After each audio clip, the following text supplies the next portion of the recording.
Shalom, bienvenue à ce tour spécial pour les temps de carême. Je m'appelle Sylvia et je suis guide et conférencière en Israël depuis plus de 30 ans. En coopération avec Terra Dei, une agence de pèlerinage qui travaille depuis 20 ans,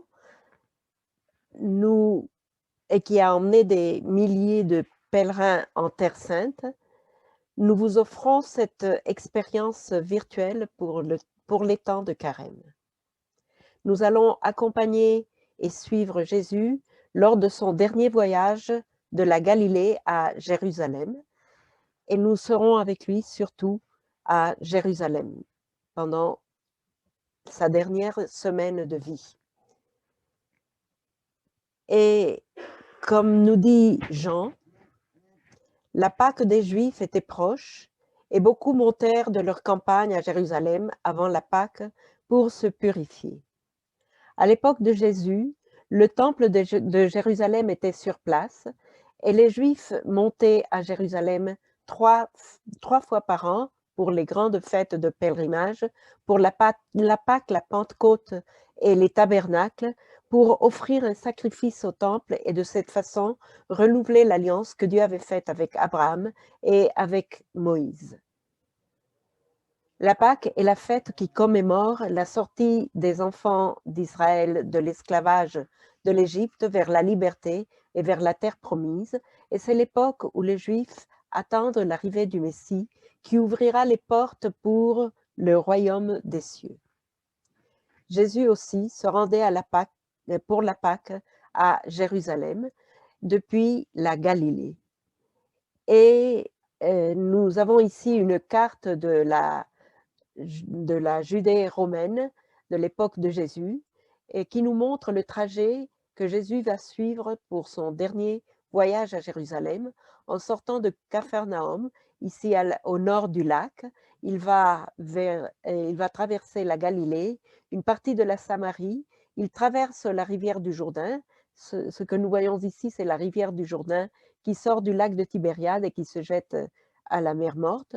Donc il traverse le Jourdain, il ira à la Judée de l'autre côté, il retraversera le Jourdain, plus ou moins au même endroit où il avait été baptisé par Jean-Baptiste 3 ans auparavant, et il arrivera vers Jéricho, et de là il commencera sa montée, son ascension à Jérusalem. De Jéricho, en passant par Béthanie, Bethphage, il arrivera à Jérusalem. Et ici, nous voyons sur cette carte topographique le trajet de Jésus en sortant de Capharnaüm, et en arrivant à Jéricho, il commence sa dernière étape de son ascension à Jérusalem. En hébreu, on ne dit jamais qu'on va à Jérusalem, on dit qu'on monte à Jérusalem, étant donné que de là où on va, on monte à Jérusalem, et surtout si on sort de Jéricho, qui se trouve à 200 mètres au-dessous du niveau de la mer, et Jérusalem qui se trouve à 800 mètres au-dessus du niveau de la mer. Mais on dit aussi que l'on monte à Jérusalem d'une façon symbolique pour dire que l'on monte spirituellement quand on va à Jérusalem.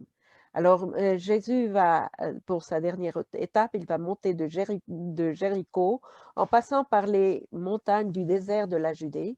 Il arrivera à Béthanie, à Bethphage, et il entrera à Jérusalem par le mont des Oliviers. Alors, nous commençons à suivre Jésus de Jéricho, quand il arrive à Jéricho, et nous voyons ici une vue de la Jéricho de nos jours, qui est une ville en Cisjordanie, ou une ville palestinienne, avec à peu près 15 000 habitants, dont la plupart sont des musulmans. Et cette ville se trouve en face, c'est une oasis en face du Jourdain. Ici, nous voyons le Jourdain. Et de l'autre côté du Jourdain, nous pouvons voir euh, plus ou moins les montagnes de Moab qui se trouvent de nos jours en Jordanie. Et Jéricho se trouve pas loin de la mer Morte qui est ici sous la brume.